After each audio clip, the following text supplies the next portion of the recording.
Okay, so day 2 of the Media Drive launch event in the UK of the Kia EV6. You can see it behind me. So today I've been driving this car, this red one, which is the all-wheel drive. It's a 321 brake horsepower. And I gotta say, you certainly do feel the difference between yesterday's car, which was a rear-wheel drive car, 226 horsepower, and this one, which has got a motor at the front and a motor at the back. This morning it was really rainy, very slippery, and we were on some tight, twisty roads. And the level of grip and reassurance that you get, I mean, even the rear-wheel drive was very impressive, but this one was absolutely planted, so it's actually very impressive. But more than that, of course, the performance. It's not the instant, gobsmacking, shocking performance, but it's like a solid surge of performance that does that never-ending thing that electric cars do. I have to say that of the two, I'll do a full review soon, a full review, stay tuned, a full review is coming on both of these cars on this launch event with all the details, a full look at the interior and everything. I'm going to do all of that.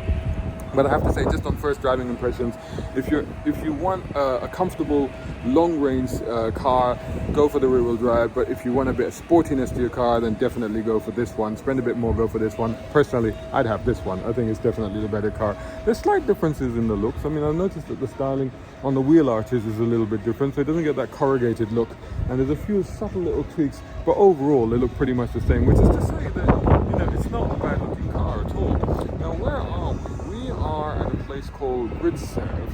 And GridServe is one of the only places, I think there's AWD and GridServe, and they tell me that AWD charges 70 pence per kilowatt and they charge 30 pence per kilowatt, which is actually quite reasonable. But they have, as you can see behind me, 350 kilowatt, let me make it up, 350 kilowatt. And so we plug it into this 350 kilowatt charger, charging up really, really quickly. But also the trouble is that these only work with a few cars. So looking around here, I can see a Jaguar I-Pace. They told me that the Porsche Taycan will do it. The Hyundai Ioniq obviously will do it. It's got the same drivetrain. Audi e-tron will do it. But most other cars won't necessarily do it. But that doesn't stop. I mean, there's a Peugeot that's plugged in over there as well.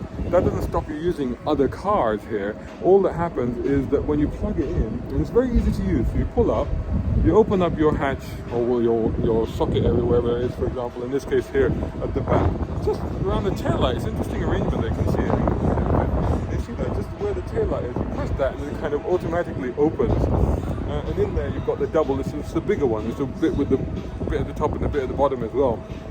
So you turn up, you open that, you grab the plug out of the machine and you plug it straight in there. Once you've done that, you just take your credit card and you just tap it on there. Once you tap it on there, it starts charging and then it gives you the information on here. So you can see that I'm 99% charged. It's taken less than half an hour to do that. Same charging error, I don't know, but anyway, I guess it's full now, that's why.